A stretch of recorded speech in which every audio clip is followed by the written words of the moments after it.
Perquè això l'Anna m'explicava, ella que va tenir la sort de veure l'assaig, que és el que realment la va colpir, Anna?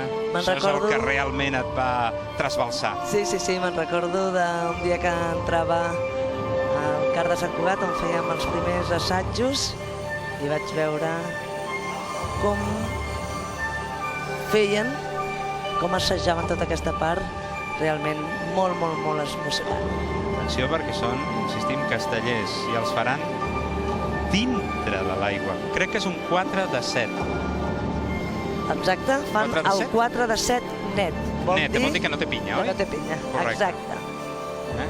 Mira, és impressionant. És increïble, jo crec que això, amb la història dels castells, que té gairebé 200 anys, si no vaig equivocat, doncs això, òbviament, és únic.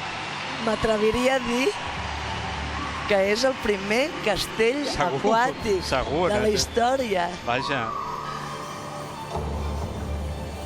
Atenció, estem parlant d'un 4 de 7, eh? No són romanços, eh? Ara, Anna, què deuen estar pensant al Japó, als Estats Units, a Rússia, al Canadà, fins i tot a Alemanya, a França? França potser ho coneixen més, veient això. Deuen estar pensant que els drets culturals són potents? Exactament, i que cadascú realment se sent identificat amb el que és seu, oi? Amb el que és seu, En la Xaneta. És impressionant això que estem veient realment aquí. Aquesta torre humana, que simbolitza la unió, l'esforç i el compromís de tots els seus components. És increïble aquesta imatge, és increïble el que estem veient, senyores i senyors. I la Xaneta, que està a punt de pujar, fantàstic, emocionant. Extraordinari, aviam. Coronat.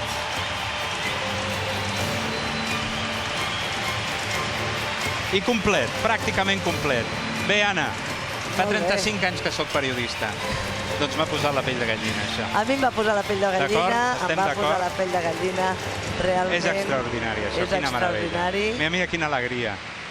Quina alegria. Com han estat capaços, la base. La base, la imatge aquesta aquàtica que ens mostrava la realització. Exacte, d'aprendre a mantenir l'aire amb l'oxigen. Felicitats, castellers de Barcelona, fantàstic, emocionant, i entren uns nous personatges.